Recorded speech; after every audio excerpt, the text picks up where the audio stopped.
Welcome to Let's Get Deep Bible Study. We are going to pick up at Genesis 30 and through 31 because last week I think we stopped around the part where Leah and Rachel were still going neck and neck. And I think that's kind of where we stopped because we started talking about sisterhood and what happens when we are not surrendered to Yah and we let our jealousies, our inadequacies, or whatever errors that are in our heart affect how we love our sister and how it ruins us to not be able to see Yah's blessing and hand on our sister's life because we are still in the spirit of covetousness, our jealousy, and how that is detrimental to the family of Yah. And so it really brought us into a space of talking about the importance of sisterhood with Yahuwah at the center. And I really love that for us last night. And so we're gonna start off, we're gonna pick up there. And I think we were talking about the mandrakes. I think that's kind of where 30 verse 15. And so again, we're gonna do the popcorn reading. If anyone would like to start reading at Genesis 15 and maybe stop at 16 because I kind of want to talk about the whole mandrake thing. Or I'll read this first part and then we can like pick up, afterwards. So and she said unto her, is it a small matter that thou hast taken my husband? And would thou also take away my son's mandrakes also? And Rachel said, therefore he shall lie with thee tonight for your son's mandrakes.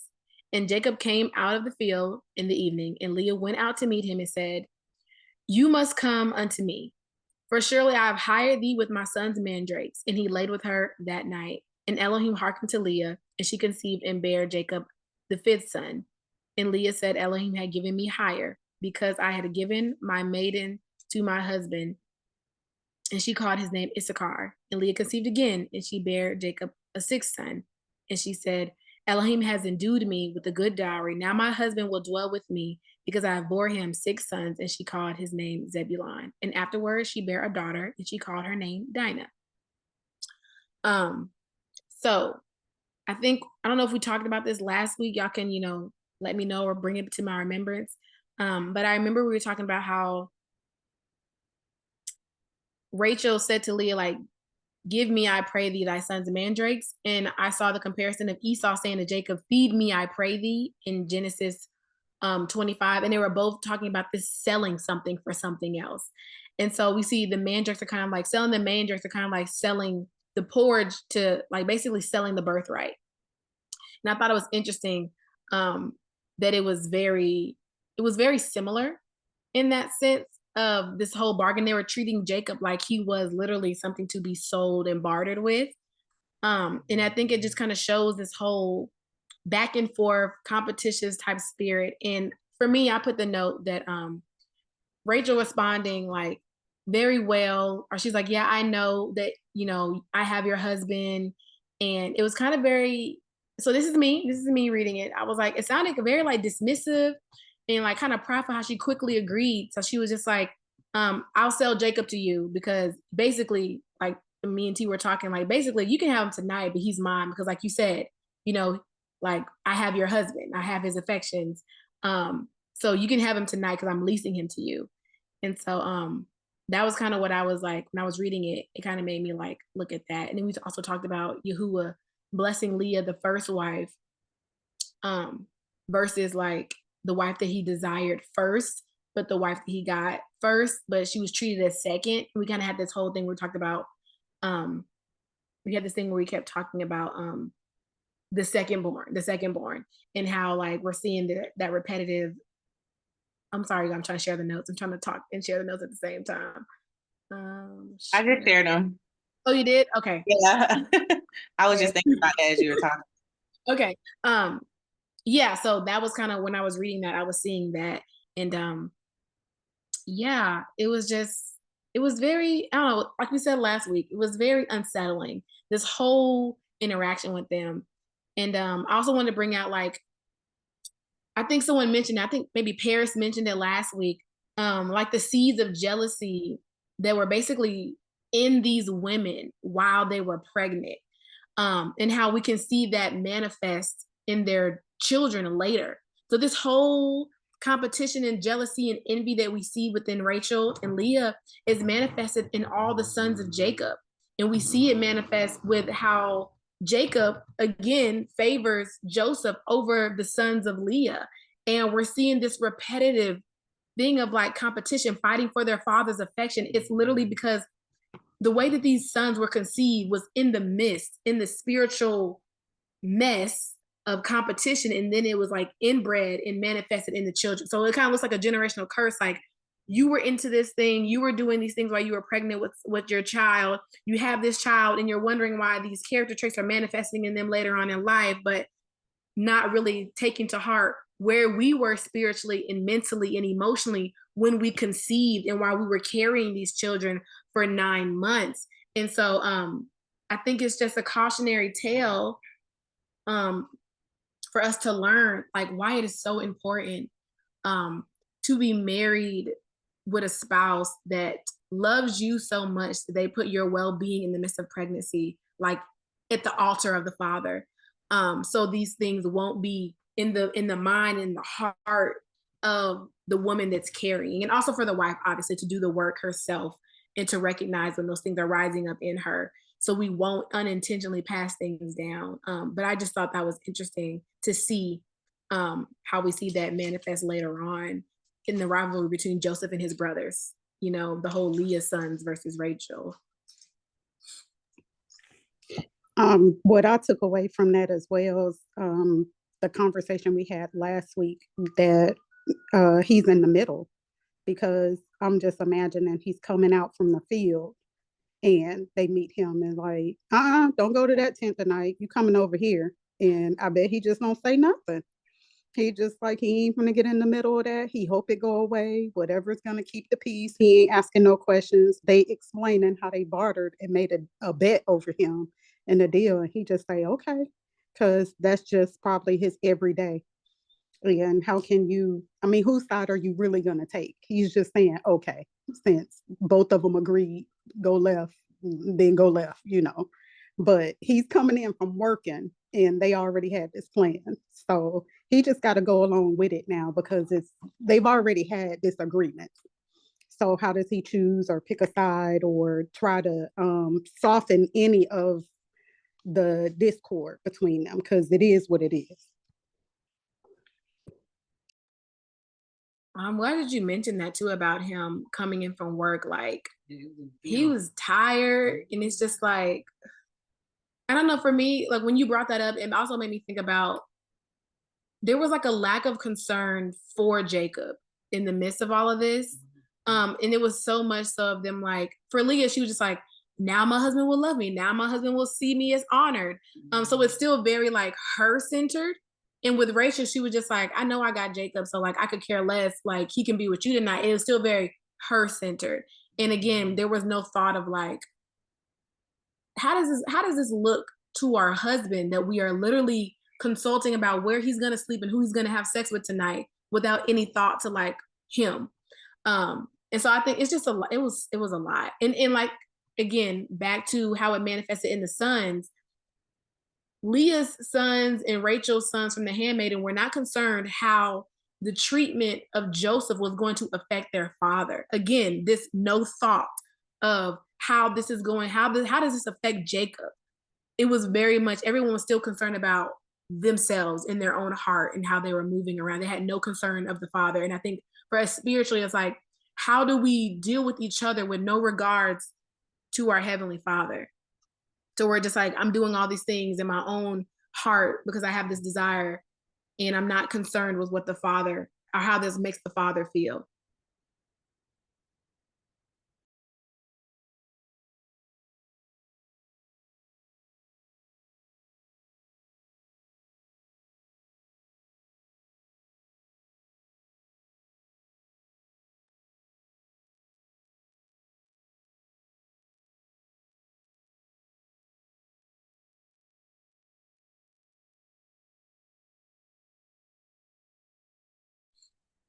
Okay, well, so Genesis 30, verse 22.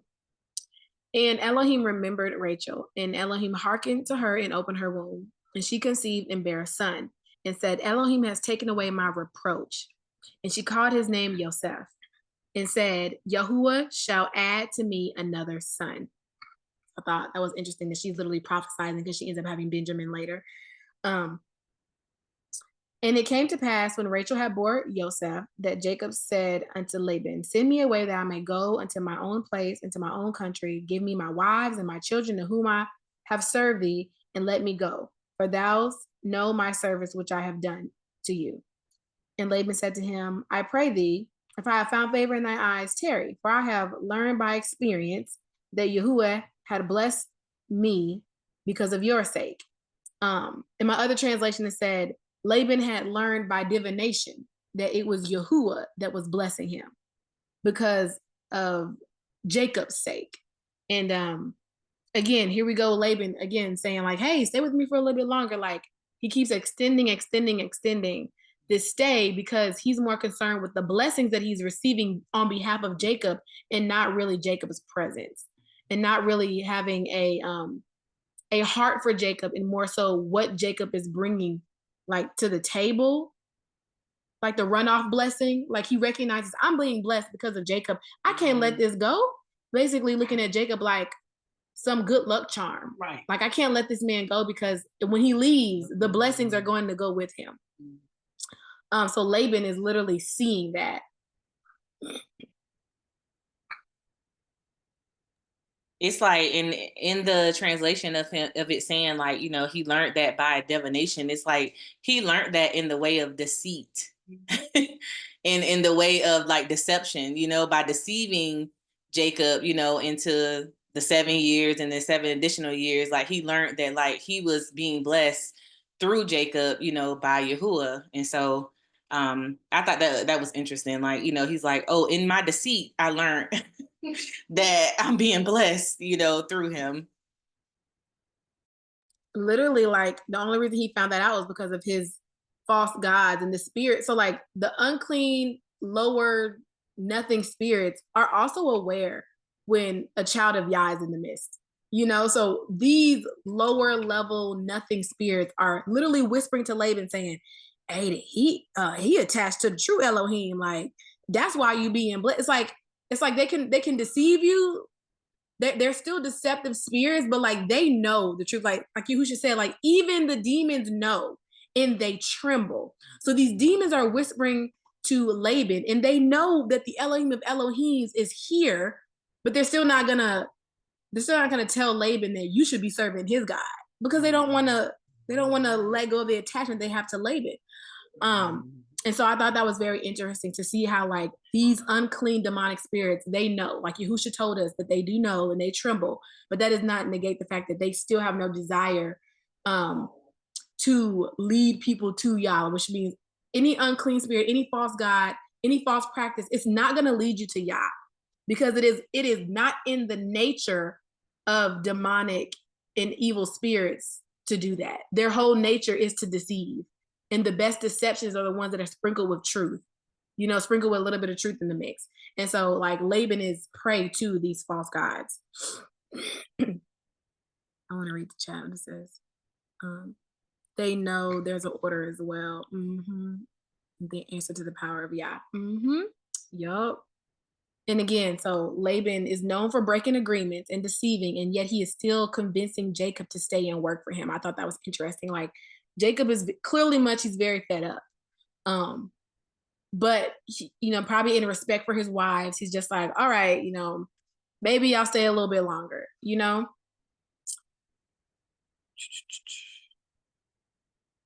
All right, does anyone else want to pick up and read?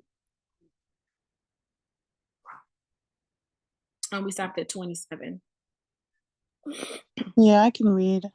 Okay. I'm going to be reading out of KJV. Okay.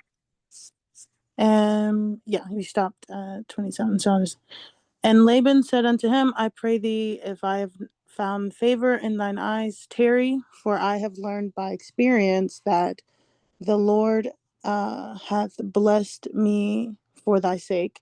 And he said, appoint me thy wages, and I will give it. And he said unto him, thou knowest how I served thee, and how thy cattle was with me. For it was little which thou had before I came, and now it is increased with a multitude. And Yah hath See, that was a tongue twister. And Yah hath blessed thee since my coming, and now when shall I provide for mine own house also? And he said, what shall I give thee? And Jacob said, thou shalt not give me anything. If thou wilt do this thing for me, I will again feed and keep thy flock. I will pass through all thy flock today, removing from thence all the speckled and spotted cattle and all the brown cattle among the sheep, and the spotted and speckled among the goats, and of such shall be my hire. So shall my righteousness answer for me in time to come, and it shall come for my hire before thy face, everyone that is not speckled and spotted among the goats, and brown among the sheep, that shall be counted stolen with me. And Laban said, behold, I would it might be according to thy word. And he removed that day the he goats that were ring straked and spotted, and all the she goats that were speckled and spotted, and every one that had some white in it, and all the brown among the sheep, gave them unto the hand of his sons. Okay. Okay. All right. So when you were reading that, it made me think. So like clearly Laban just told Jacob, I know that Yah's blessing me in my field because of you. And then Jacob flips the script and it's like, okay, well, let my righteousness speak for me. Let the how these sheep and these goats produce, like basically the way they come out. I'm gonna say this up front now. If they come out this way, they're mine. If they come out the other way, they're yours. So literally, Jacob saying, I know that Yah is blessing you because of me, and that the blessing is mine. And so if I speak this in authority, knowing that Yah is with me, it's gonna happen. And so basically Jacob's flipping the script, like, you cannot cheat me out of a wage. If the wage is like, I've said this, these animals that are spotted in the street, they're mine.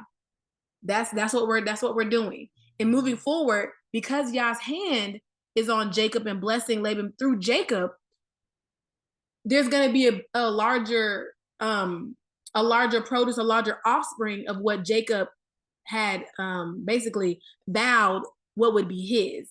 And so Laban's trying to learn by divination, and Jacob's like, I don't have to learn by divination. I know Yah's blessing me, so this is going to be the standard, and this is how it's going to be. And because you can't really cheat, how animals come out. You can't cheat that. And so I thought it was interesting that Jacob understands that Laban keeps, changing the wages. And so this is a way to kind of like say, you can't, like, if you cheat me again this time, clearly it's obvious to both of us who's the liar. So he's moving the goalposts left and right. I mean, but even in that moment, like Jacob on the leave and he just won't let the man leave. So you still trying to get him to pay you extra? I mean, extra. He knows that Jacob wants to make sure that when you tell the story in the future, I did right. So that's why he makes a suggestion or says, like, this is how we're going to play this, because you force him into like, what are you going to pay me? And at this point, if he's worked for him all those years, why is he paying him? Like, but Jacob is still just trying to leave at peace to say, I know I did everything right. Yeah, that's what I was looking at it too. And I think it really was because like he wanted to keep the peace with, like, this is his mother's brother, right? Like it started off so peaceful, it started off so joyous. Like there was hugging and kissing and partying when he first got to this man's house, and it has now turned into sorrow. What does anyone else want to pick back up at 30 verse 36 and maybe read until 43?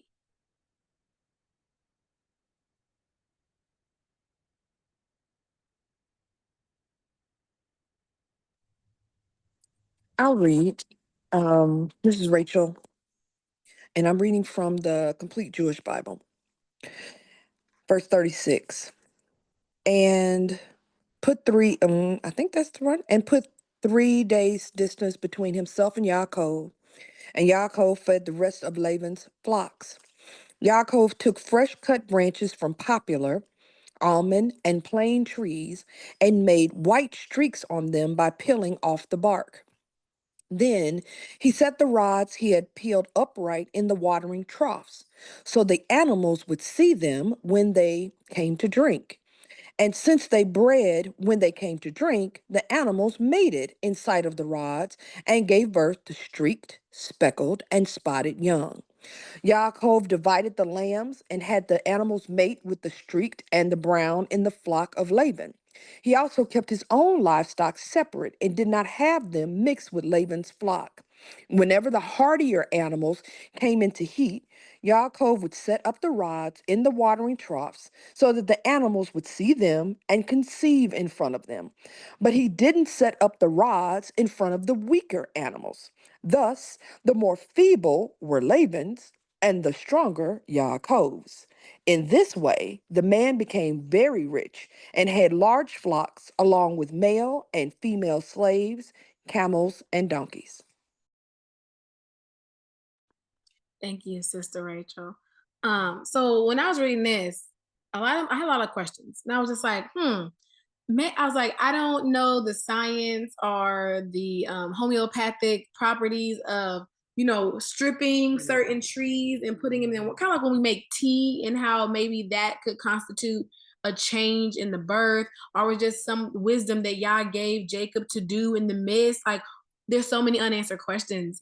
And so for that, I'm just like, yeah, this is how it happened. I don't want to ask any questions that I don't really need the answers for, but I thought it was very interesting that Jacob was very particular in how he fed and how he watered his, and they were strong while Laban's were weak and feeble, also showing like the spiritual separation between Laban and Jacob. Again, obviously Jacob is attached to the true Elohim, the most powerful, the strongest Elohim, the only true Elohim, and Laban is serving weak God. So therefore his produce is also weak and feeble and has no power. And so just looking at it at that end and not really getting too deep into the science, or the science in between, like, stripping the bark down and putting in the water. But I don't know what you guys' thoughts were when you were reading, all of these details about why y'all decided to show us the methodology of what Jacob was doing with the water and the tree branches. Why? Mhm. Oh yeah, I wanted to chime in there. I mean, kind of like what you said, it definitely does show a separation of like the spiritual maintenance that it takes. Like, as we can see, it's like, and we could literally align this with the concept of present day divination, present day new ageism, like the concept of like the thing about walking with Yah, the beautiful thing about walking with Yah is that there are parameters, and there's maintenance, and there's upkeep, and there's the constant preparation, and the constant like tilling, and the constant refining, versus like outside of Yah. It's like, I mean, from what I'm even seeing here, is like even Laban, like his character has been just kind of riding the coattail of Jacob here. So it's like kind of like you can see like there's an intentionality to get to the way, right? Like Jacob knows the way, and Laban is just, he doesn't know, so therefore he doesn't put any additional intention to make his his cattle strong and the goats strong. Like there's no additional work that he knows to put in. But as all of us knows, that there is constant work that goes into refining, constant work that goes into consecration, and the constant studying in this word. I mean, we've all been on this earth, for a long time, decades and decades of being alive, and we're constantly still being refined by this very same word, and we always revisit it, and it's constantly like making us like a deeper and more wiser, and it's just like tilling. And so I think that is something to really look at as like, there are some people that just are riding on the spiritual coattails of people who are willing to put in the work, and it's going to show, I'm sure, in these next couple of, I mean, we're seeing it in these chapters here, but it's like you can see in these scriptures here that, Laban just was kind of, it's very plain. I would say it's very plain. I was I totally agree with that. And I was also thinking that Laban himself never paid attention to any of the field work. So Rachel was tending to the cattle before, and she could have taught Jacob either or, but just thinking of the day when Jacob had what, four, five, six women pregnant at the same time and whatever, I'm pretty sure that he learned everything about the tree, the grass, the cattle, the male, the female. So he studied to show himself approved. Like he really paid attention to very specific things. So where he's looking at, he spent how many years serving Laban? But look at what he learned. Like, look at, just like sis was saying, that he put in the work, and very specifically, and he knows that, ooh, they like these colors, and they're gonna go, lay up if they like these colors, or maybe certain smells, and but it's like gardeners, they know what times of year or what type of fruits and vegetables and stuff thrive or flourish being planted together. So Laban is riding off of everybody's coattail, but he ain't learned nothing. So his kids could have taught him.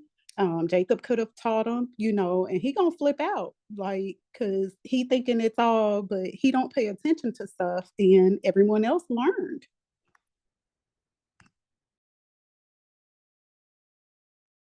Go ahead, Sister Rachel. Oh, so my take on this is just slightly different. Um, I actually attribute this in my own like sanctified imagination to the Most High, right?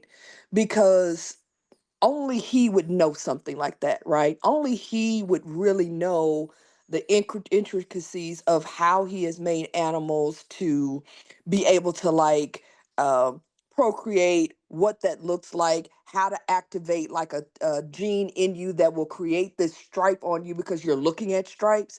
To me, it's very scientific. To me, it's very possibly traceable, right? I feel like, and like I said, that's why I say I feel like, because I don't have any evidence to it. It's the thing that I think about is that, I go all the way back to Noah and the ark. We say, okay, the Most High told him to build a boat, and he pitched it with pit within and without, but like it doesn't say anything else. And I'm saying there had to be something else because there were windows. So how did he get the dimensions of the windows? Like, how did he know where to put the door unless the Most High told him? And so I feel like that sometimes in scripture there is not that added conversation, right? But that wisdom, that knowledge had to have come from him, because like who else would really know it to that particular intricacy, right? And it's not that I don't doubt, like even with the thing about Rachel being a shepherdess and her having certain amount of knowledge, it's not that I don't doubt that, like that's a possibility as well. But I'm also looking at, um Yaakov doesn't I don't want to say he doesn't esteem all of his women, but it's like it's a different type of relationship. I'll put it that way. It's a different type of relationship. And so for me, when I saw this plan, it looked like a strategy. And in my mind's eye, I'm like, oh yeah, that's a download. Even if it's not a thus saith the Most High where he manifests himself in physical form, I feel like it's a dream. It's a nudge. It's a spiritual download, because it was so detailed and it worked so perfectly. So that's kind of where my mind kind of leads to when it comes to like questions that like don't give the fine details of it, I'm like, okay, Most High had to say that because I remember I had there was a spiritual mentor that I knew once upon a time, and I will never, ever, ever forget what he said. He said that your God is a thinking God. And because he is a thinking God, you need to think. So yeah, that's just how I thought about Oh yeah, that's good. That's good. Cause I was just like, it's just so detailed. It had to be like like Jacob just didn't come up with this randomly. And it goes in line with all that Yah has been saying about Jacob, or Jacob been saying about Yah. Like, Yah's with me. So if we know that Yah is with Jacob, we should also know, if Yah is with you, then he should be talking to you. That he does download into you, that he does give you wisdom and unctions. And it's like the obedience of just like, people call it intrusive thoughts, but Yah's like, take that branch off that tree and like scrape it open and throw it in the water.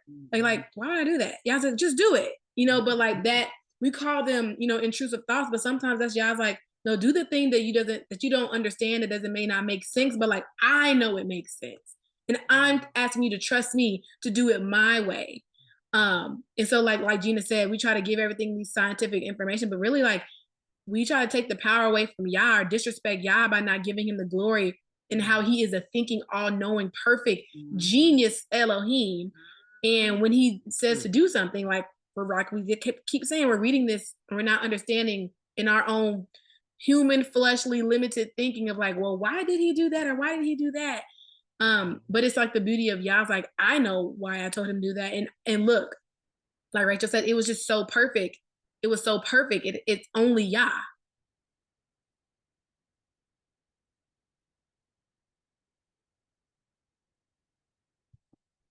All right, that brings us to 31. And so at this point, we're gonna see like the favor turn to envy. Excuse me, sis. Go ahead. May I ask a question? So once we are fully immersed in his word and have come to not all knowledge, but knowledge through the word, is it okay and smart to think that everything that happens is of Yah's doing? Or not that he made it happen, but in some way throughout the timeline of it, he plays a part in it? Because I feel like I want to give him credit for everything. And so waking up in the morning, being alive in his creation, taking walks, having the ability to do so, keeping, I feel, me away from some things and protected and covered in some things. I want to give him the respect for all of that because I know that it's him. And I don't mean to say like when a car accident happens that I don't mean to say that, but in a way, does he control everything at all times? He has a hand in it, I guess is what I'm trying to ask. Right. Nothing gets done without Yah's approval. Because he, like Ashley said, he is sovereign. He is the orchestrator of everything. And so nothing gets done without him knowing.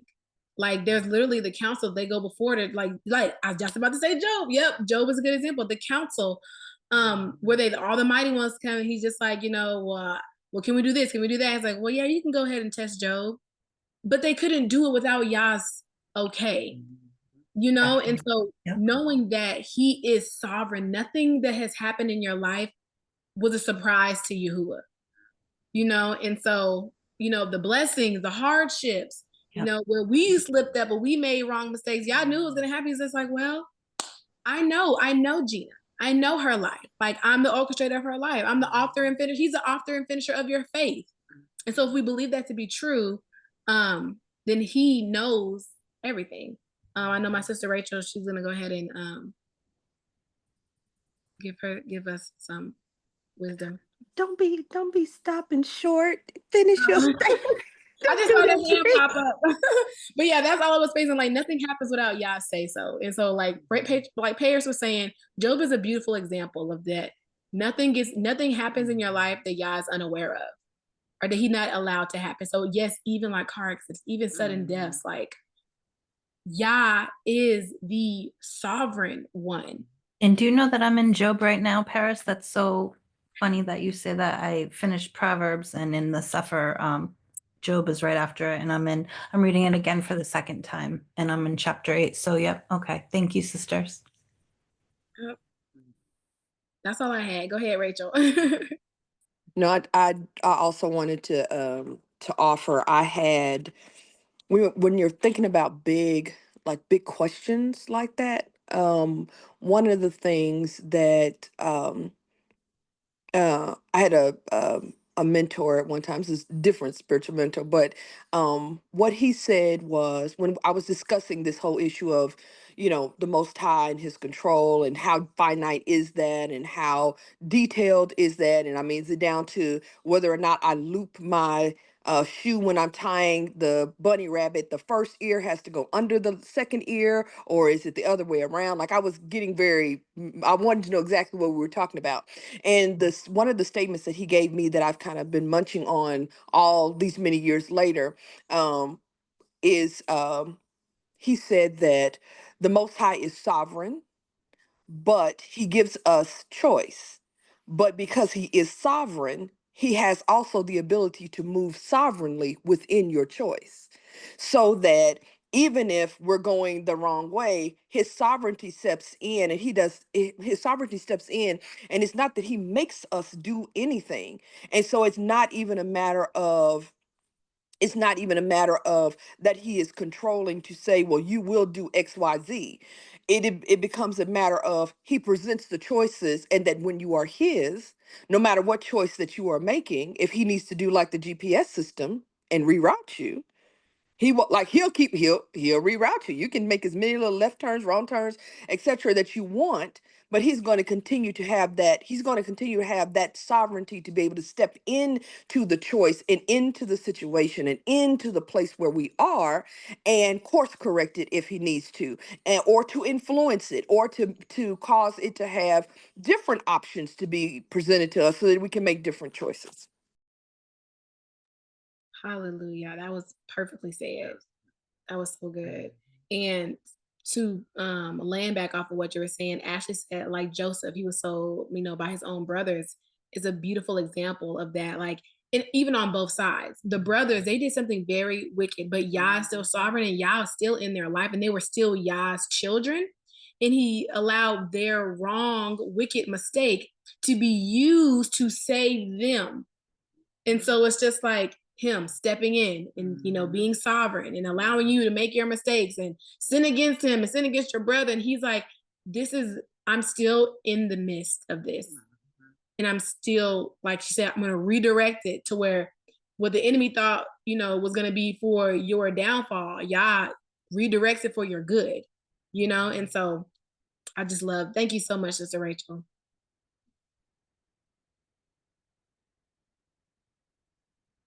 All right, chapter 31. I call this one like when the favor turns to envy. So now Jacob heard that Laban's sons were saying, Jacob has taken all that is our father's, has built this wealth from what belonged to our father. And Jacob saw from Laban's face that his attitude towards him was not the same as before. And Yahuwah said to him, go back to the land of your ancestors and to your family, and I will be with you. So Jacob had Rachel and Leah called to the field where his flocks were, and he said to them, I can see from your father's face that his attitude towards me is not the same as before, but the Elohim of my father has been with me. You know that with all my strength I have served your father, that he has cheated me and changed my wages 10 times, but Elohim has not let him harm me. Okay, so I want to stop at 7 right there because I want to talk about discernment and how Yahuwah will never let something happen behind your back without you knowing. And like his protection and him being your father and your present help. And so in the midst of the heart posture changing and the feelings and the attitude towards Jacob happening in that moment, Yahuwah allowed Jacob to, one, overhear the conversation and also be able to look at Laban's face and discern that a spirit has shifted in Laban. And that is nothing but Yahuwah's discernment in his son Jacob. And it can be the same for us. When we are Yah's kids, when we are yielded to him, he will allow us to feel and to know and to discern when someone's spirit is against us. And clearly Jacob hasn't done anything wrong. This is Yah's grace and his favor. And I thought that was just really beautiful for encouragement for us to know that when we are Yah's and we are his children, we are amidst other people who do not serve Yah. You know, we know that Laban serves false gods. He serves idols. In the midst of being around people who do not have a heart after Yah, but they see the blessings of Yah and they want to claim the blessings of Yah, but they're not really his, he will allow us to literally be aware when something shifts in the spirit. You'd be like, ooh, something doesn't, oh, there's a shift happening. You know, we say these terms all the time. Like, I know I've said it, like, there's a shift happening in the atmosphere. I feel it. I can't give you no proof, but I know something has shifted here. That's discernment. That's Yah's favor. And so I said, in the midst of all of that, you know, Yah will allow us to see people's hearts change towards you, and then he will direct your next steps and how to move forward in the midst of spirits changing around you.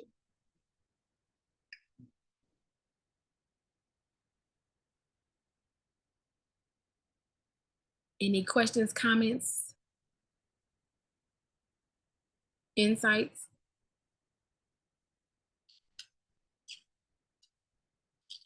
Okay, well, I'm gonna pick up on, where did I stop? Oh, 8. If he said the spotted sheep will be your wage, then all the sheep were born spotted. If he said the streaked sheep will be your wage, then all the sheep were born streaked. Elohim has taken away your father's herds and given them to me. When the flocks were breeding, I saw in a dream that the streaked, spotted, and speckled males were mating with the females. In that dream, the angel of Elohim said to me, Yaakov, and I said, here I am. And he said, look up and see. All the males that are mating with the flocks are streaked, speckled, and speckled. For I have seen all that Laban has been doing to you. I am the Elohim of Bethel, where you poured oil on the stone marker and made a solemn vow to me. Get up, leave this land, and return to your native land. Then Rachel and Leah answered him, do we have any portion or inheritance in our father's family? Are we not regarded by him as outsiders? For he has sold us and has certainly spent our purchase price. In fact, all the wealth that Elohim has taken away from our fathers belongs to us and our children. So do whatever Elohim has said to you. So Jacob got up and put his children and wives on camels. And he took all the livestock and possessions that he had acquired in Pada Aram, and he drove his herds to go to the land of Canaan to his father Isaac. Now I want to stop there. I like the timing because, I mean, earlier we were saying that whether it's science or, you know, the just God is so just specific. But yes, so he dreamed and he was obedient. But I always say that that comes back from relationship, right? Like if you're in right relationship, you can hear right, you can discern, you can be in tune. But the first thing that I thought about is that the girls didn't get along. But as he's talking to them, they're getting along. They're like, we are treated or disregarded as, you know, our father sold us. So he needs the buy-in from them. You know, I'm ready to take my family, but he's explaining to them, you've seen how Yah has showed himself faithful for, you know, and they totally agree. But Laban's sons are snitching and upset and whatever the case is, because they know that, you know, it's time. He's getting ready to leave, right? But then now the girls are like, yes, we see and we want our house. They're in agreement for their own house for the first time to say, yes, we know my daddy did some shady stuff. But last note is Yah is reassuring him, I know you've been working for this man and he's been moving the goalposts, but I'm telling you, I'm gonna take care of it, and that's what it is. So he's walking them through the whole process, and it's relationship and obedience. That why Jacob can hear so well, and where he's following that. And I just love that whole piece of it, because he had himself in right standing, so he could hear, so he could follow. And then he also is sharing for the first, like, to his wives, this is my plan, this is what we're gonna do. And like that leadership piece for him to make that big decision that, yes, we're leaving. Yeah, I was seeing that too. I was just like, this is the first time that they're agreeing, and his wives, they see the evil of their dad. Like we were saying earlier, like last week, in the extra biblical text, saying that, like, Rachel was aware. Sister Rachel shared with us that, like, some traditions said that she was aware of, the deceit that happened. And now it's just like, now being recipients of their father's evil and deceit, they can like see what a more, I guess, bird's eye view how evil their dad has been. And so now they're basically affirming their husband, saying, yeah, he's treating us as strangers now. I think in my culture context Bible, it says, like, the way, as long as Jacob had worked for him, Laban had basically spent up all of his daughter's dowry.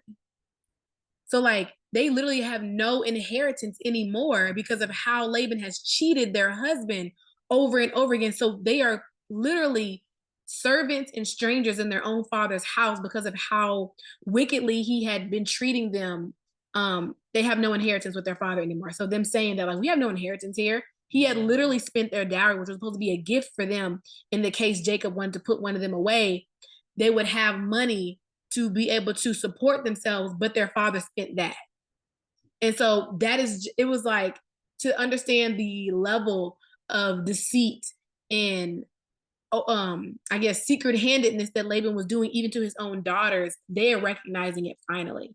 I thought that was a big shift. And like Taryn was saying, Jacob is now saying, my Elohim is telling us to go. My Elohim has blessed this family that you are all in. We need to go where my God says we need to go. And so it's, again, we know that they each had their encounter with Yah. Leah giving praise to Yahuwah for Judah, Rachel giving praise to Yahuwah, and then prophesizing that, like, I thank Yah for this, I'm going to have a second son. So there's this, we know that they both have had interactions with Yahuwah. It's not just like an adjacent to Jacob thing, but they are in the beginning process, I believe, hopefully. I mean, it's been 20 years. They've been at Laban's house for 20 years, experiencing the blessing of Yahuwah through Jacob for 20 years. I would hope in my sanctified imagination that they understand that their husband's Elohim is not the Elohim of their father, because he's been making distinctions this entire time. And if he hadn't, he's making it now while he's revealing this dream to them.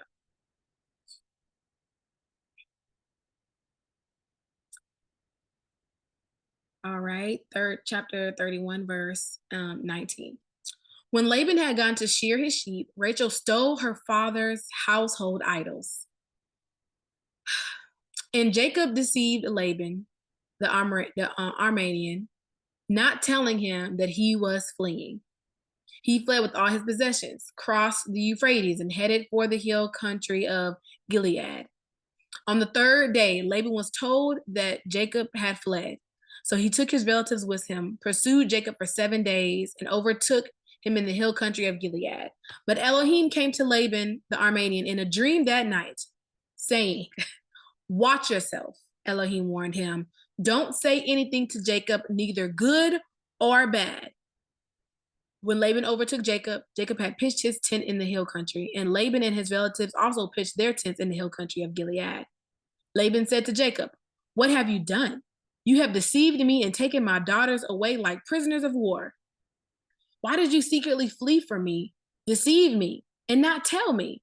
I would have sent you away with joy and singing, with tambourines and lyres, but you didn't even let me kiss my grandchildren and my daughters. You have acted foolishly. I could do you great harm, but last night the Elohim of your father said to me, watch yourself, don't say anything to Jacob, neither good or bad. And I just want to stop there. Because I thought it was interesting that Yahuwah like literally warns Laban, hey, you better watch it. Like, this one's mine. And then he proceeds to say, I could do you harm, but God told me to watch it. But like, he told you not to say nothing. And you still, like, there's a lack of reverence, a lack of fear of Yahuwah because he doesn't have that personal relationship, that he had the audacity, literally, parents, he had the audacity to say, I could really hurt you. But you know what? God warned me and told me not to say nothing to you, good or bad, but I want to say that bad thing anyway. Like, really? Well, that's the pride. That's the pride because he's still thinking big of himself. But also, too, I mean, the victim mentality. You've been doing that man wrong, and y'all just made an agreement that he's gonna separate. You're gonna allow him to go, but I just think that because of the audience, right? He's having that whole conversation. I think it's 50-50. He do fear Yah because he's sharing the dream. That's where that confusion spirit tries to come catch up, like you say, that little snippet of truth. He's trying to connect with him, like, your God was talking to me. I know, but he totally disregarded, like you said, you wasn't obedient to that. But for his audience, right? For like the other people watching and stuff, he's still trying to play big. You weren't thinking about kissing your grandkids. You wouldn't be treating that man like that if that was the case. But he starts listing all the stuff to say, I would have hugged you and kissed your face. But really, you knew he was gonna leave. You didn't have to chase him down like that. So it's like all that confusion stuff, but I think that that's like desperate people. And you see that in like your friendship circle, you see that in family members, you see that on the job, right? Like if you're ready to move on and stuff, and people don't want to let you go, and that sort of thing. But I think it was the pride, and then I think he was just kind of boasting because he know, like, the last straw, like, please, please, please don't leave because I know my life about to change right when you leave. But that victim mentality, that's what stood out to me. Like, he whining and crying, like, you did me wrong by leaving, but we've been talking about leaving all this time. That was what I was thinking too. I was like, you were saying victim mentality, and I was also thinking that, and like a narcissistic personality disorder in Laban, to where like you got the nerve to lie, like, because Yah revealed your heart has changed towards me. You don't even, your heart is not for love in me anymore. Like, Yah has showed me that, but here you are still lying and saying that you want to do X, Y, and Z. And your daughters have said that you're treating them like strangers in their own house. So like you said, just lying, putting on a show, like Miss Rachel was saying, because your daughters even know that you are not regarding them as someone that you cherish, because they're like, he treats us like strangers in our own house. We have no inheritance here. But if you truly love them, they wouldn't even say that out their mouth. And so it literally is. It's just like he has to be seen. Laban still wants to be seen as the one that's being wronged, knowing that he has been the wrongdoer this entire, like the whole flipping it, like narcissists will, you will tell someone like how they're making you feel and what they've done to you, and they'll switch the flip, like, no, you did this to me, and it's just like, that's what Laban's doing here. And we know that they're called narcissistic personality disorder, but really, like, it's the spirit of lying and deception. That's all that it is, and manipulation. And that's what Laban's been doing this entire time. He's been manipulating for these last 20 years. And also, I wanted to speak on that. I was just busting out laughing when as you were reading, but because how many times has Yah told us to keep our mouth shut, and we don't? He gave him an order. Okay, he says, this is what's going to happen, but when you're in this position, in this situation, this is how I need you to operate. I don't want you to say nothing good. I don't want to say nothing bad. So pretty much that means I don't want you to say nothing. Okay. And it was just like thinking of because he didn't listen to the order, because he went and had plenty to say about not being able to see his grandkids and this and that and everything. But it's in situations like that you always wonder, what if he actually obeyed the father? What would have happened? Like, what would the outcome be if he actually was being obedient. And so for us, we have to think about that. When we do not obey his command, what is the outcome, going to be? And so that's why it's important for us to be obedient. Yeah, that's so true. That is so true. It makes me think on how many times, how many times have I spoken too soon on something? We talked about this last week. And I was telling y'all about how, y'all gave me this dream years ago, giving a word to my family 2 years ago. I thought I was supposed to give it back in November, but then he made me lose my voice, so I couldn't give it. And then I actually was supposed to give it last week.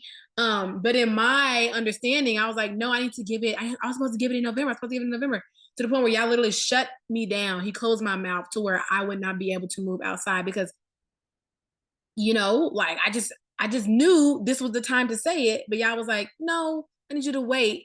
And how many times where maybe he won't take your voice away or won't make you go hoarse to where you can't say nothing to force you. And it's just like, oh, dang, I wasn't supposed to say that just now. I wasn't supposed to say that just yet,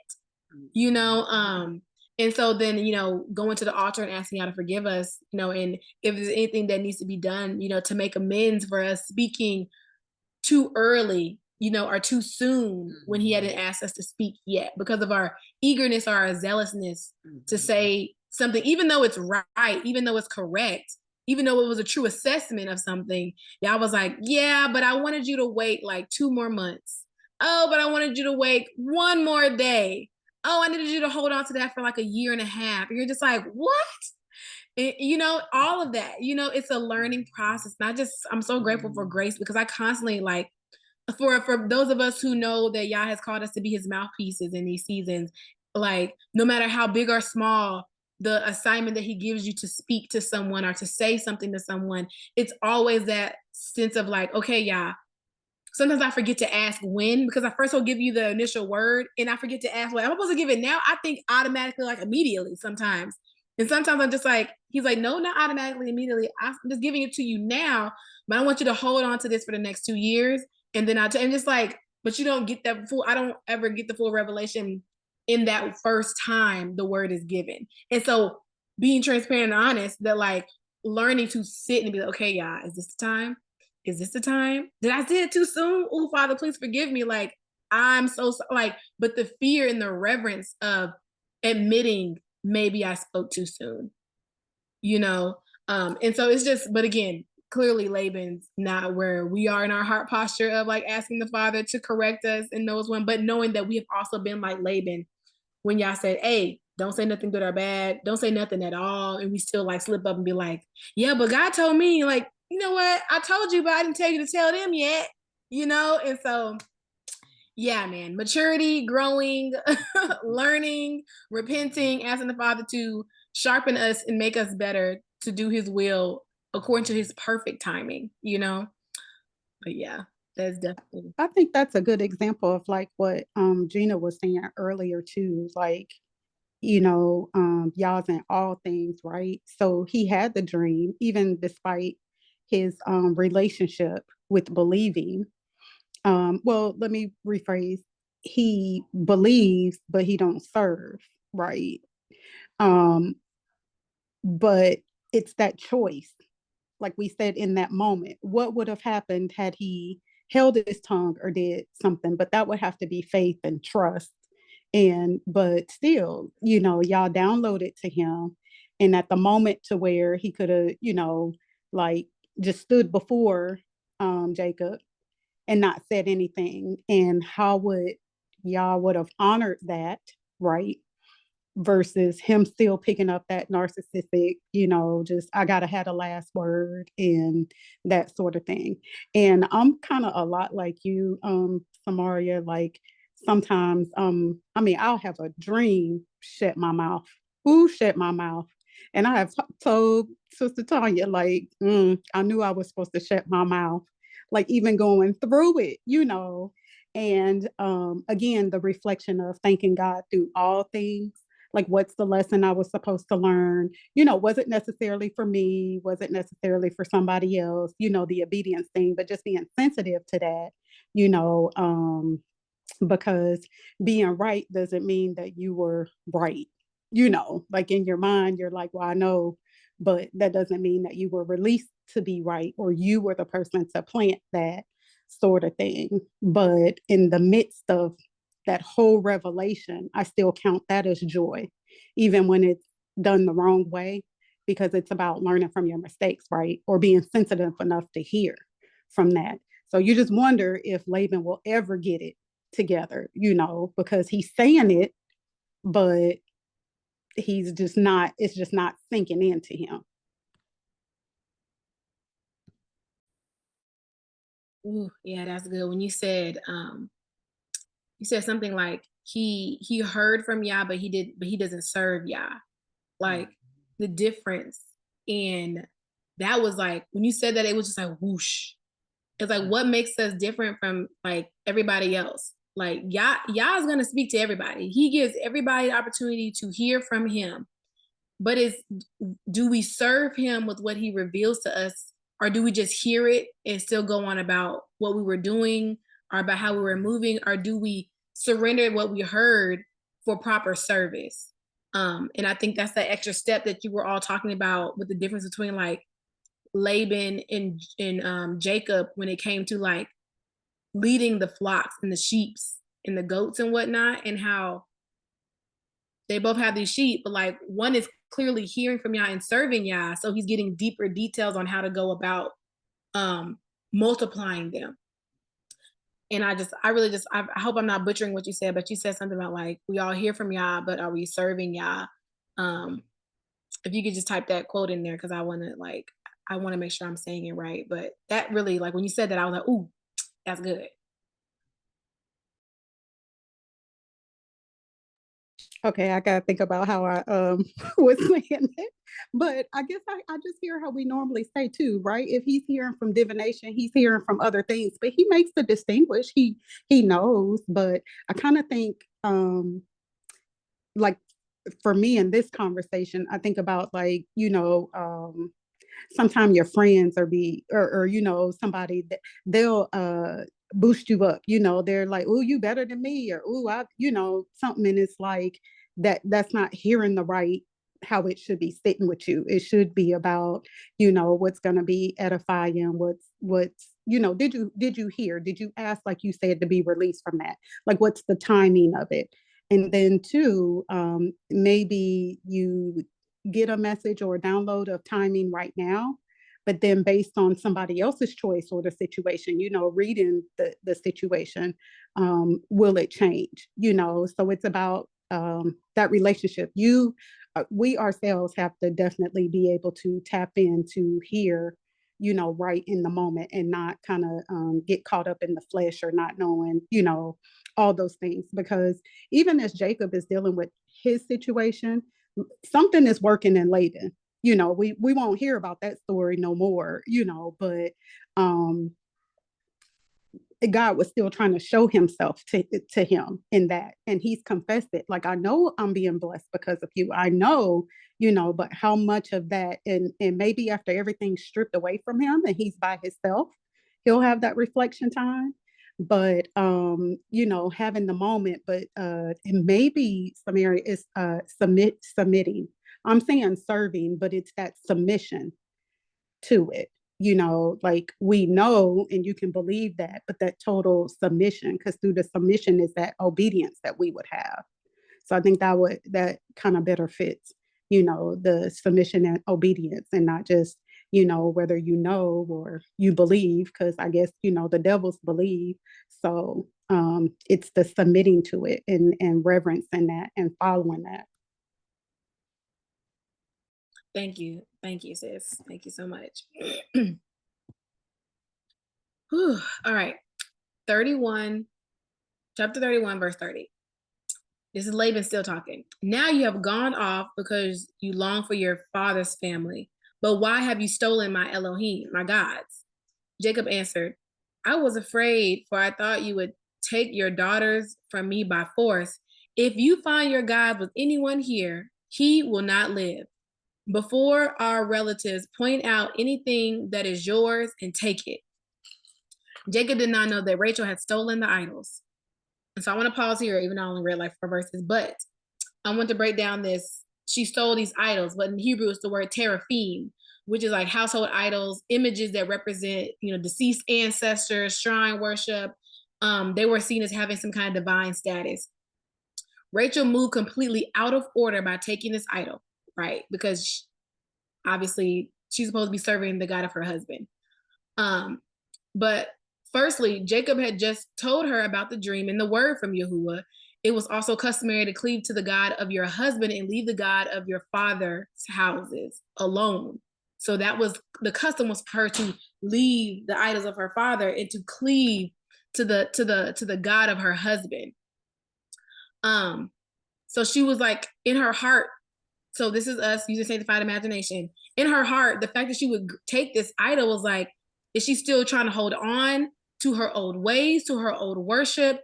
She's acknowledging Yah, but didn't fully accept him or understand him. And so having the comfort of this familiar spiritual practice from her native, she wanted to hold on to the familiarity of her native ancestry spiritual practices. Even if she was well-meaning, this was sinful. So much so that her husband would never have even thought that she would do this. So which is why he even gave an order of death. Anyone who takes this, they're gonna die. So when he spoke that, in the authority of Jacob being the head of house and the high priest of Elohim, he's within his authoritative right to declare a curse and a reward of death for anyone who is holding on to false gods in his household, because it's a non-negotiable in the house of Yah. And so, fast forward later on that Rachel ends up dying in childbirth with Benjamin.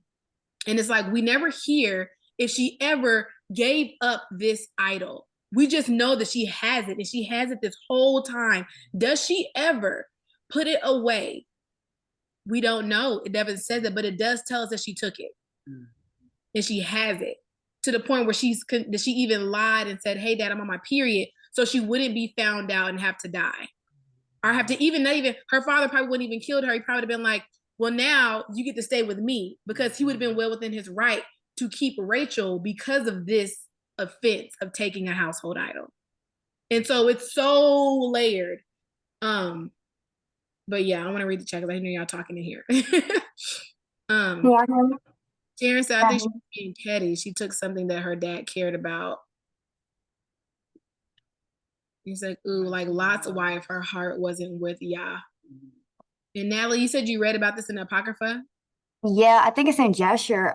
She actually took it because, again, it's not very clear, but one of the reasons she actually took it because she was trying to protect Jacob, because one of the gods of her fathers is what was literally telling him, like he was getting divination directly from this guy, like some kind of crazy witchcraft, where like they fashioned it in a certain way. It was like a head, and like the head would speak to them, like literally it was so creepy, but like the head would speak to them, and Rachel knew, like, okay, this is what is giving my father all of this information. So I believe she took it so that it wouldn't tell Laban when they were leaving. She's like, I know that this thing is going to tell my father of our plans, and I'm going to take it so that he can't do this anymore. So I think her heart was actually good in it, because she was trying to rid her father of all that demonic stuff. She's like, this is where he's getting his evil divination, and I'm about to take it so he can't use this against us anymore.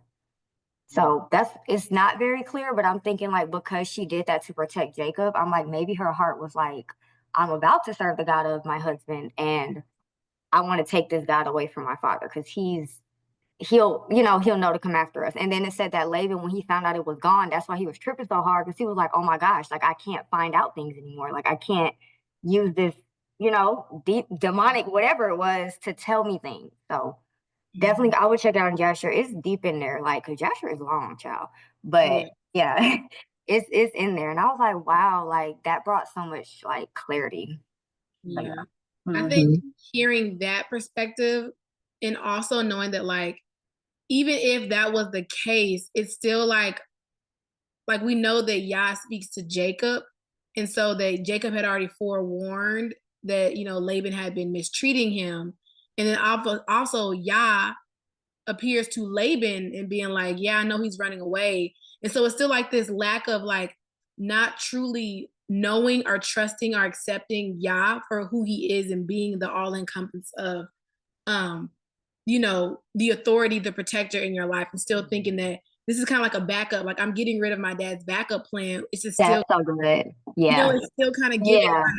like, oh, this thing has more power than Power. Jacob. Right. You So know? she was like scared of that rather than like forget it. Like, yeah, that's so good. That's because it's like what Gina said, like, why didn't she just destroy it? Like, why did you take it with you?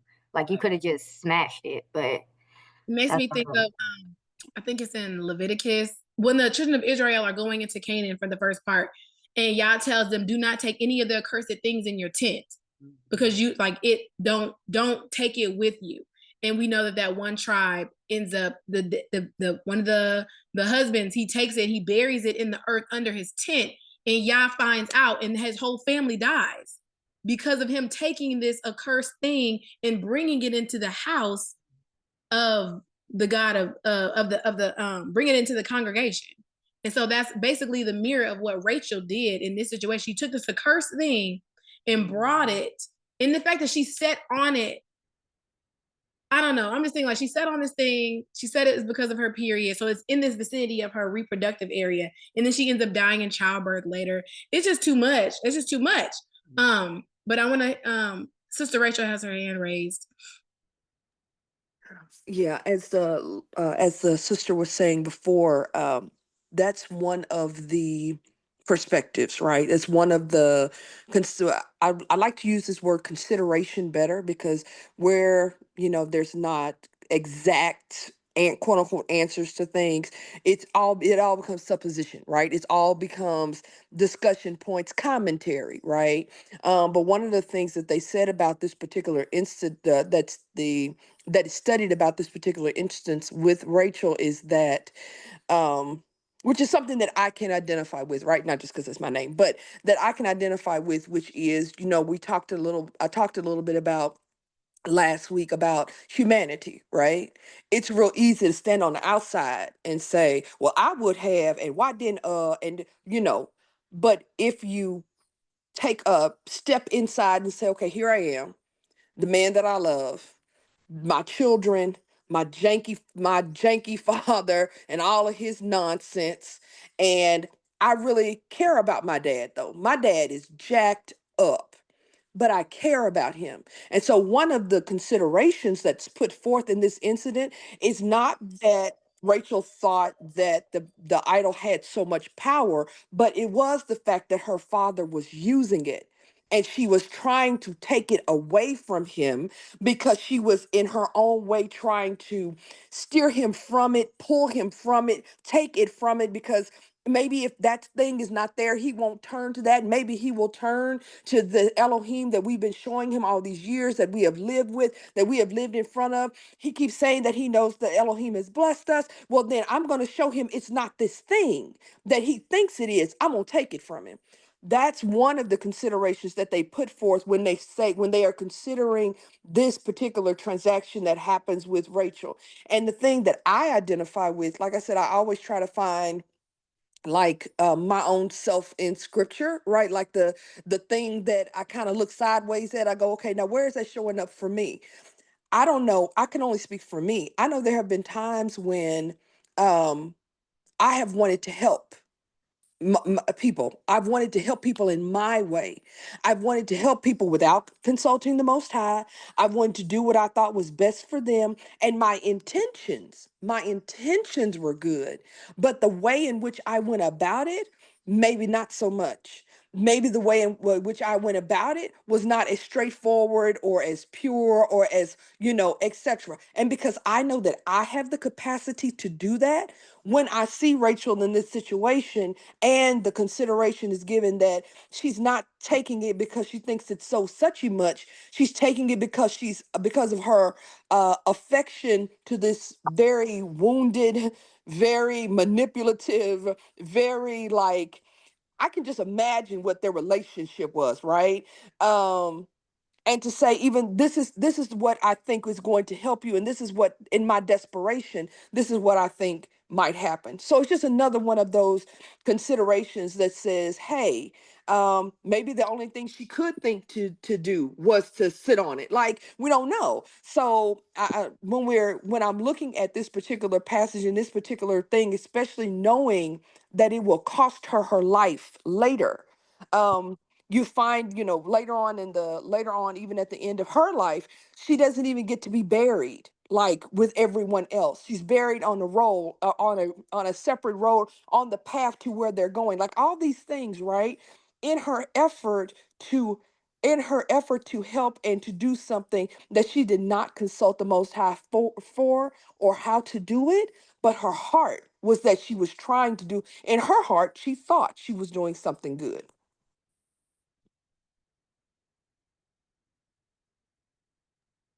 Yeah, that's good. Ooh, that's very sobering.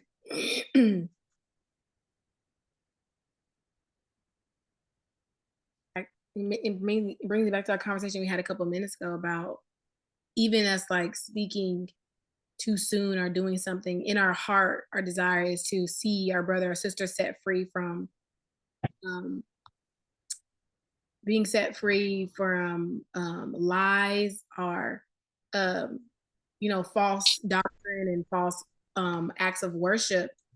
If we don't consult Yah first and we say something or we speak something in our attempt to shake them free from their idols, do we cause more damage?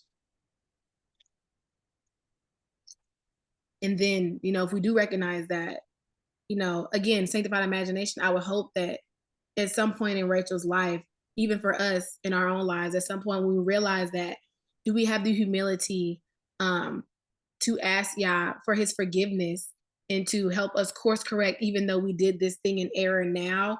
How can this be rectified, like moving forward? Because we know that his grace is sufficient. But yeah, that is, would you say, Ms. Rachel said right, and we can?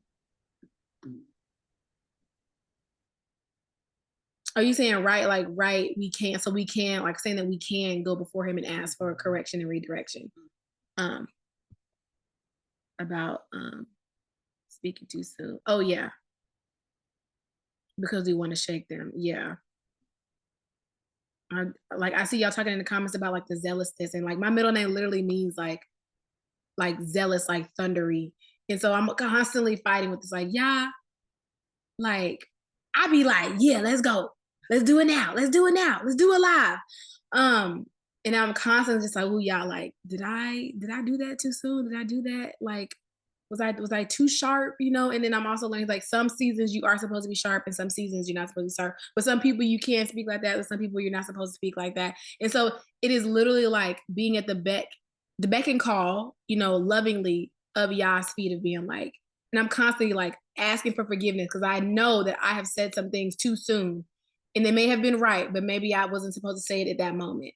And then I get to the point where sometimes I'd be scared that I didn't say it in the right time, that I didn't say it when I was supposed to, because I was scared that I wasn't supposed to say it too soon. And then like that balance between trusting Yah and being confident, but not being overzealous, but being confident when Yah says to speak, when he says not to speak. And I promise you, it is a constant, it keeps me humble. It keeps me very humble. It keeps me very circumspect. Because I still struggle with that. Like, okay, y'all know you told me to say this, but like, do I say it now? And are you really telling me to say it now? Because if I say it too soon, I'm scared that I'm gonna like, not make you proud, or it's gonna be displeasing to you. And then it goes into me not having, then it goes into me doubting like that what Yah said to do in the first place, because now I'm, feeling like I'm walking on eggshells or something. And I don't want that to ever be the case. So again, just being transparent with, it's a daily process of submitting our ways and our will to Yah. And Sister Samara, I want to just add or stand in agreement with what you're saying. And the thing that we sometimes forget about the Most High is that he is such a amazing multitasker. right? Like he has the capacity to be working on you and you and you and you and me all at the same time. And that the delicacy and the intricacy of how he basically is orchestrating things requires, right, a certain level of timing, a certain level of release, etc. But one of the things that one of the very valuable lessons that I had to learn in my own experience was that thing about sometimes you can get something, it can be totally true, it can be like now's the time to say that about this and da da da da da da da da and all of the things, but it wasn't even about the word, it was about you. And the Most High, but the Most High comes back to you and be like, but yeah, that was true. And yes, was going to release it. And yes, da da da da da. But what this was really about was this was the training ground for you. It's the training ground for us to be able to say, you know what, Most High, I love you more than I love the word that you give to me. I love you more than I love the word that you quote unquote want to release to the whatever, to the whenever, whatever, do the whatever things. I love you. I love you enough. I love you more, though I love you in such a way that the I treasure the words that you speak out of your mouth. That I can hold on to them because I can, not because I even have to let them go until you say so. So it's one of those things that we forget. We are consistently, constantly in training, consistently, constantly in refinement, right? Because there are levels to even our growth, no matter whether or not you think that you call to the nations or you somebody like me that's just sitting in a room on a Bible study. It doesn't matter. All of ours, as our sister Hulda likes to tell us, all of our curriculum, right? All of our curriculum is specifically designed to us. And so when we're looking at even the passage that we're talking about today, that we're looking at in the word today, it is that constant refinement. Rachel was already chosen. Rachel was already loved. Rachel already had been exposed to the Elohim because Yaakov had been telling her about Elohim. She had seen what he had done, and yet, even in her own flesh, knowing all that she knew, she still decided to work this particular strategy. Right? It's a refinement, and we're constantly in that type of refinement, and that sometimes it's so funny. It's like sometimes and this is just my own little thing. I think it got to a point where the Most High would tell me stuff to see if I would say it. Like he would tell me stuff, I would see it, I would know it, and then somebody would come to me and ask me, and I'd just be sitting there going, uh, like stuttering because I'm like, wait, I gotta check. But they asked me, can I tell them if they ask me? Can I let them know now?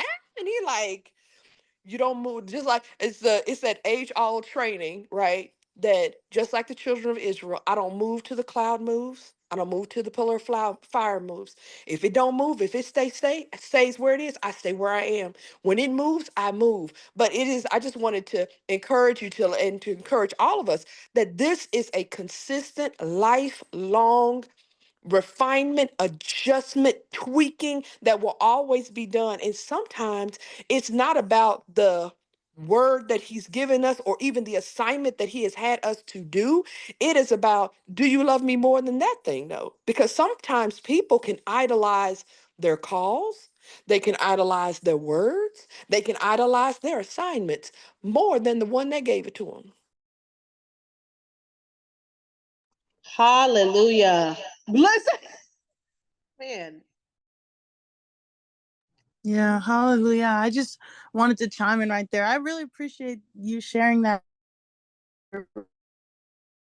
That's very encouraging because, as we all know, I know it's because we all take it so serious, and it is serious. This is serious business, salvation, our life after this life. All of it is very serious, very deep things. The world passing away. It's very, very serious indeed. And I think, if we really know our Father and know the heart of if we take the time to really see that, like, he loves us. Like, he loves us enough for us not to be ignorant. He loves us enough to give us the fear of himself, that we are not just blissfully ignorant. You know what I'm saying? Because there was a time where we were blissfully ignorant. I know there was a time I was blissfully ignorant, and I had no idea of what the truth was and how deep it was and how deep the darkness that I was in. And he yanked me out of that darkness and he gave me fear. And that is a treasure. That is the treasure, is to have the fear of him. And that's the beginning of all wisdom. And I believe, like, even what you were saying, Sister Samara, because I understand the burden. Like, I be feeling the burden sometimes for you, because I know that it's not easy. Like, it's not easy at all. And some people are out here, like, we got people in pulpit saying it's not easy, but they're not even sacrificing anything. You know what I'm saying? They're not, you know what I'm saying? There are people out here really not sacrificing anything and lying while they're doing it, saying that it's hard. It's hard to lie, ? But here you are, you know what I'm saying?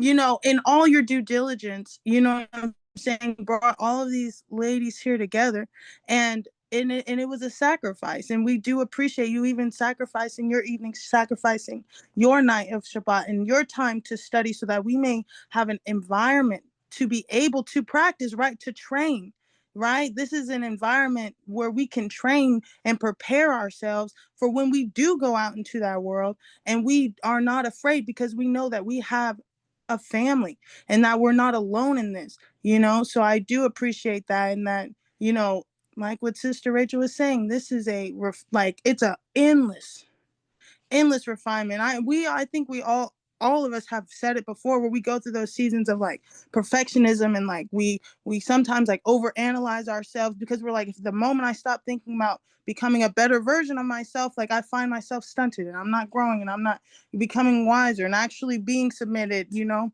but it's a process. And I just wanted to say that, because the fear of the Lord is the beginning of all wisdom. And none of us are sitting here just like la la la. Like, I think we know it's as serious as it looks. It's as deep as it feels.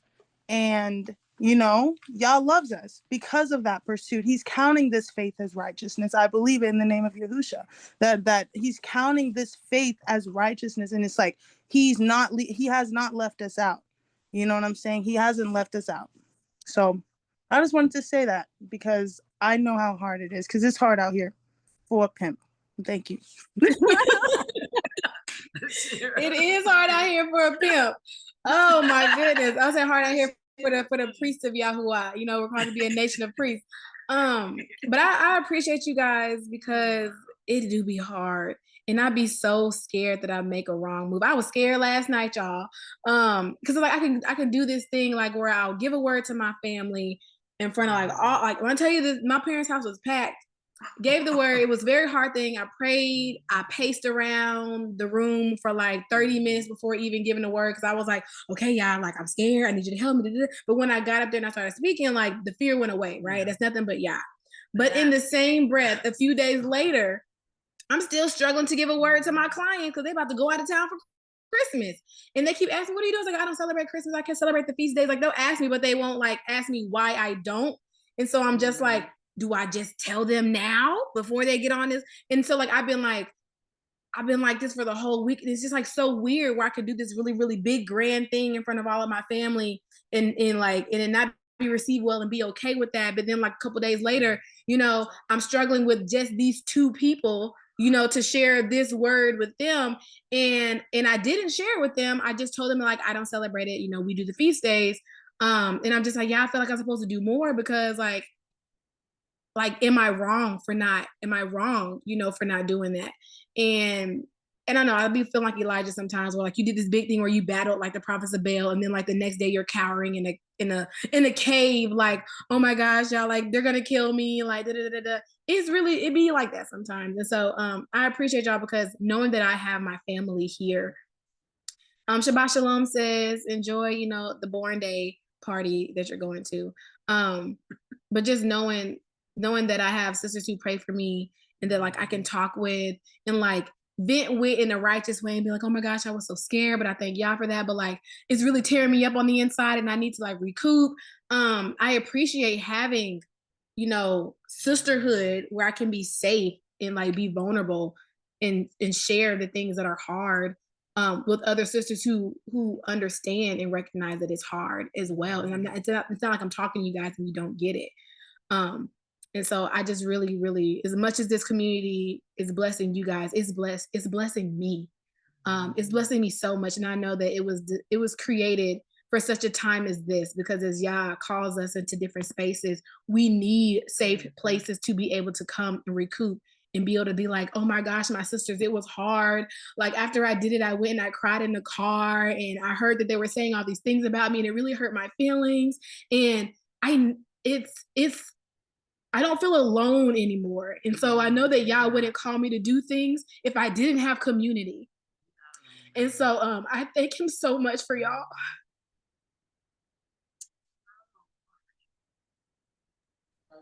Oh, sis, I know how you feel. I love you, Maria. I want to hug you so hard right now. We hold you up, sis. Every day. I'm thankful. You are such a light. Baby, so it's a blessing. Let it out, sis.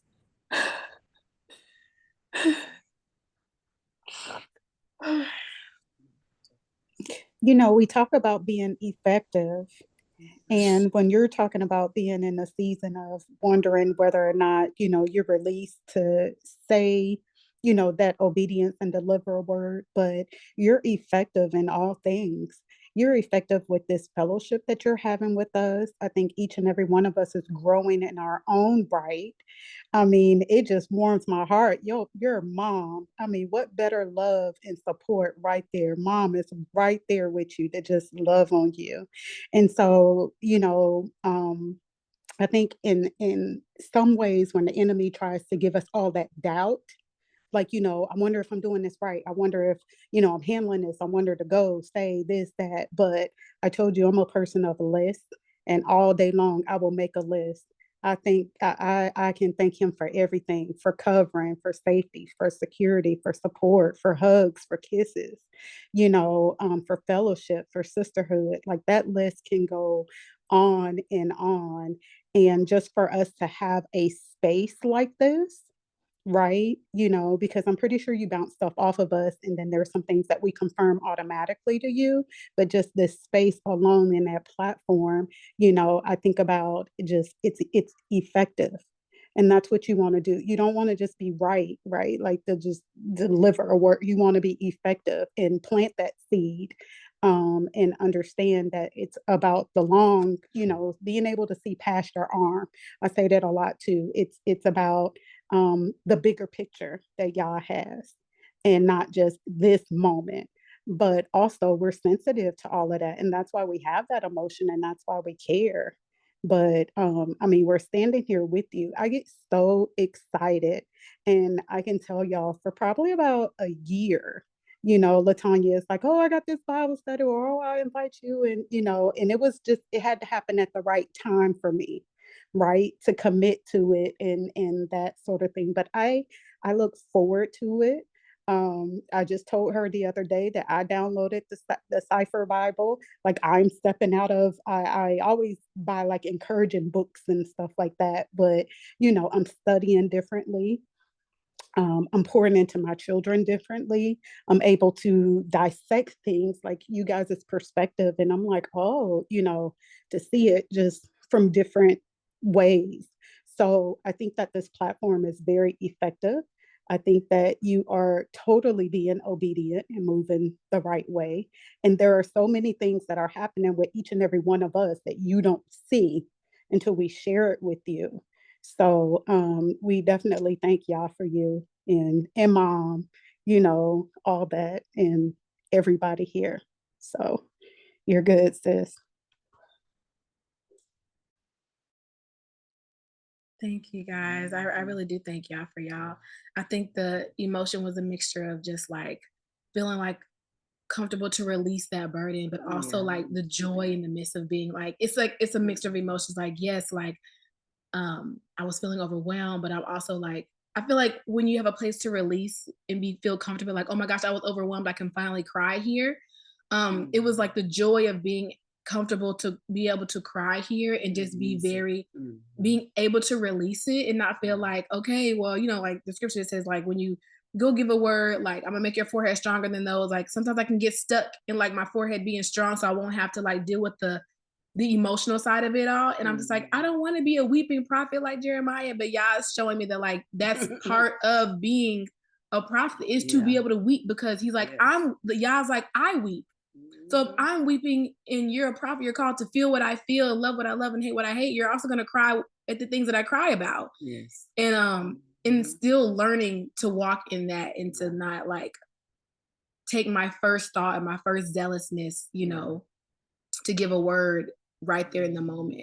And so like, even like when Sister Rachel was like talking about that, it was kind of confirming some things that I was like praying with Yah about last night, about something that I spoke on last night about like how making distinctions and separations are necessary. Like we can't straddle the fence, you know. A very prominent pastor was giving the okay that it was okay for some people to not celebrate Christmas and for some people to celebrate it knowing that it's pagan, but like saying that it was like a non-essential. And I was like, that's teaching falsely, you know, and it ruffled a lot of people's feathers. And like, it didn't really affect me, but I was just like, I was sad more than anything.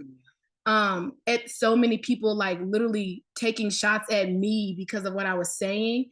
And then I asked y'all, I was like, well, was I not supposed to say that right now because it's so fresh?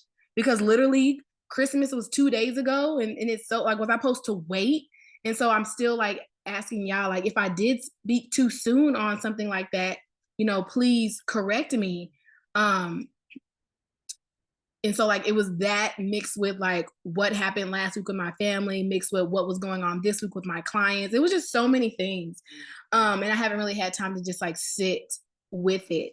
And so then now that my clients are gone for the next week and a half, I have time to sit and to rest and to recoup and allow Yah to like show me the things, if I misstepped over here, if I misstepped over there, and to learn, like Miss Rachel was saying, like training ground. Like I've been in this training ground for the past 5 years of going out and doing assignments. And every time I learn something new, and then I have to, and every time, and not just me, I'm speaking for you guys as well, because as Yah trains you and he sends you to talk to somebody or evangelize or just become friends with somebody, and how to deal with different relationships, because everybody has to receive a tailored course. You know, maybe you can talk to me a certain way, but you can't maybe talk to your sister that way, or you can't, you know, like, you know, Taryn, Latanya, Shira, T, Dominique, y'all people who have had conversation with me personally, y'all know that y'all can talk to me very like bluntly. It does not offend me, you know, like it does not offend me. I would prefer you just tell me straight up where I offended you, or if I said something too crass, or if you're telling me something that's going on with you, that you can give me all the details, because I'm not going to judge you. That is our relationship. But again, we can't handle every relationship the way that we handle those who deeply know us, right? And so my prayer is that as we all continue to fellowship together, that we will all get to know each other deeply, so we can be our full authentic selves, like we talked about last week. But even me being able to break down and cry on this Zoom call was a breakthrough for me. So I love you guys, and I pray that we all continue to grow, because this has definitely been sharpening for me personally. I wanted to say to you, the word that comes up, and it came up for me because me and you, we've been like on this same assignment, just different time frames, same assignment. And martyr, when we think of, when you hear that word, it's like, when you think, what is it that we're doing? You know, we're standing in the gap. And so everything, the emotions that you're feeling, that's, I don't even know how to describe it, because it's just that it's not that the timing was wrong when you were saying what you had to say. This response is going to be the response that we're going to receive from this day forward when he gives us our word. And some will accept, and then some will choose not to. And so we don't get to decide what the outcome is going to be. And so it's like going through that motion is the part that it's like we're sharpening our sword, you know? And also too, when you think of like labor pains, and I know you don't have any babies yet, okay?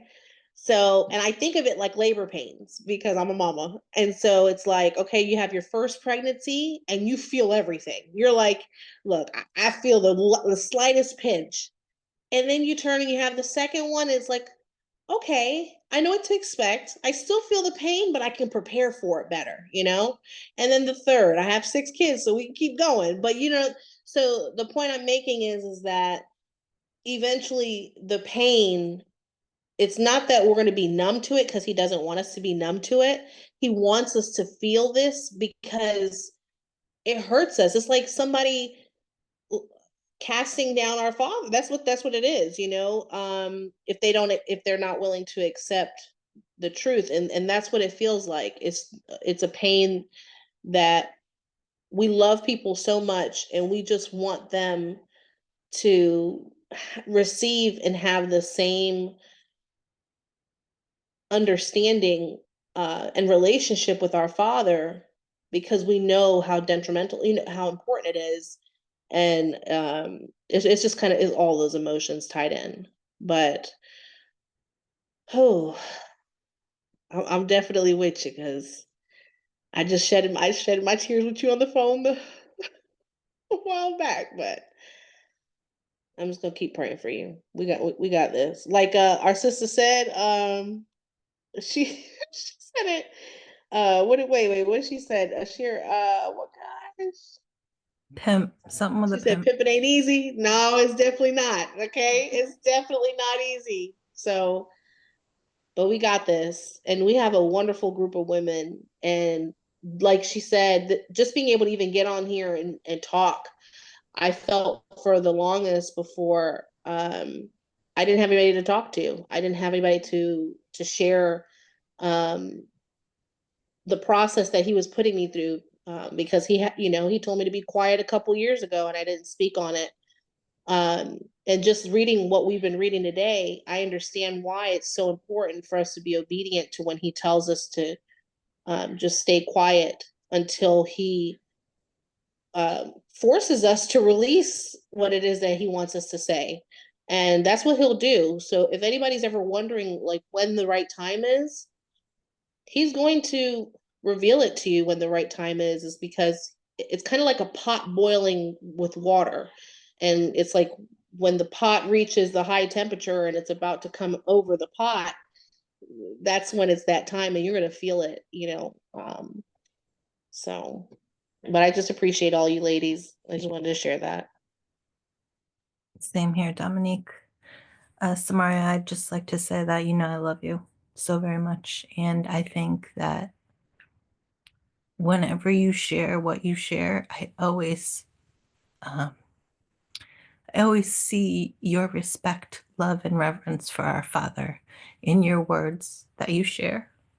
They are clear, they are uplifting, even if they're not supposed to be, they are to those who know. They are beautiful. You speak very eloquently. You are wise beyond your years. And I appreciate you so very much. This space means so much to me. Like, there's not enough words to even encompass it. When I think about any situation that I'm going through, I always go to Yah first, of course, and then I always think of my sisters right here. I try to think about like how each of you would go about it, how you talk, how you word things. So this space has been nothing short of a blessing to me, and I love you all so very much. Sister Rachel, I love listening to you talk. Your voice is so soothing. Taryn, you as well. Dominique, you make me laugh so hard sometimes. Shara, I love you so much. Alicia, I'm so happy you are here. Christina, welcome. And I've read your message briefly. And if I could tell you, I was more of a mess than this the first time that I joined this group. So you are not alone, sis. Paris, you're so special to me, as well as Alicia. T, I love you so very much. And yesterday was her husband's birthday, and I wished him happy birthday. And I told him that I appreciated him so very much for being a man of Yah and loving on our sis the way that he does, because I think that couple is so beautiful. So I appreciate you all very much. I look forward to this time every single week on Friday. And I love you all. Love you guys so much. I'm thankful for the love that Yah pours into you all, that we can pour into each other, to where it doesn't feel like we're depleting each other or depleting ourselves when we love on each other. It's more just like, I'm overflowing with Yah's yellow love, you're overflowing with Yah's love, and we're all pouring into each other the way it's supposed to be. And I just thank Yah for that. And I think we should stop here because we're heading in on a high note. We will finish 31 next Friday and probably get into some of 32.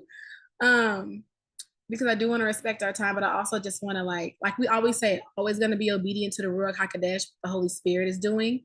And I don't want to move past this moment just to finish the Bible study. So I'm going to end the call right here.